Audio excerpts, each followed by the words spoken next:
आप सभी को जय मसीह की द बाइबल पोर्शन में आपका स्वागत है।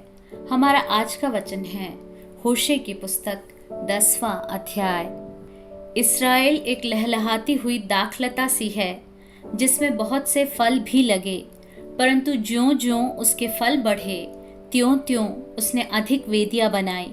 जैसे जैसे उसकी भूमि सुधरी वैसे ही वे सुंदर लाटे बनाते गए। उनका मन बटा हुआ है, अब वे दोषी ठहरेंगे। वह उनकी वेदियों को तोड़ डालेगा और उनकी लाटों को टुकड़े टुकड़े करेगा। अब वे कहेंगे, हमारे कोई राजा नहीं है, क्योंकि हमने यहोवा का भय नहीं माना, इसलिए राजा हमारा क्या कर सकता है। वे बातें बनाते और झूठी शपथ खाकर वाचा बांधते हैं। इस कारण खेत की रेघारियों में धतूरे के समान दंड फूले फलेगा।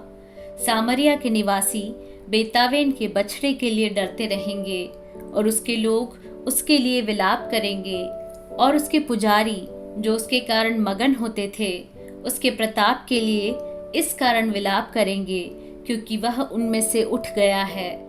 वह यारेब राजा की भेंट ठहरने के लिए अश्शूर देश में पहुंचाया जाएगा।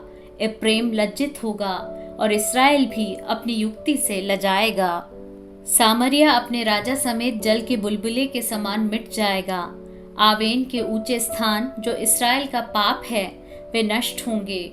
उनकी वेदियों पर झड़बेरी पेड़ और ऊंट कटारे उगेंगे, और उस समय लोग पहाड़ों से कहने लगेंगे, हमको छिपा लो, और टीलों से कि हम पर गिर पड़ो। हे इस्राएल, तू गिबा के दिनों से पाप करता आया है, वे उसी में बने रहे। क्या वे गिबा में कुटिल मनुष्यों के संग लड़ाई में ना फंसे?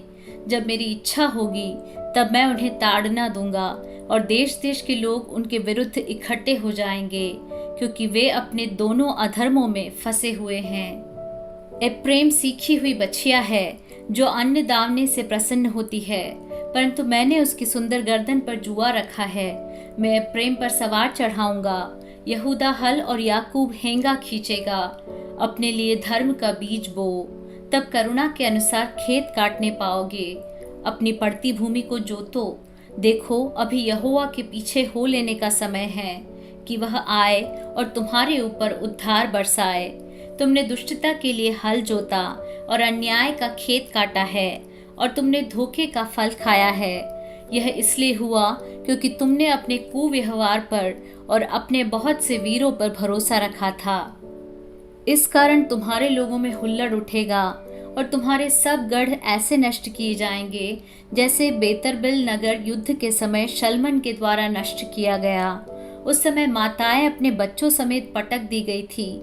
तुम्हारी अत्यंत बुराई के कारण बेतेल से भी इसी प्रकार का व्यवहार किया जाएगा। भोर होते ही इस्राएल का राजा पूरी रीति से मिट जाएगा।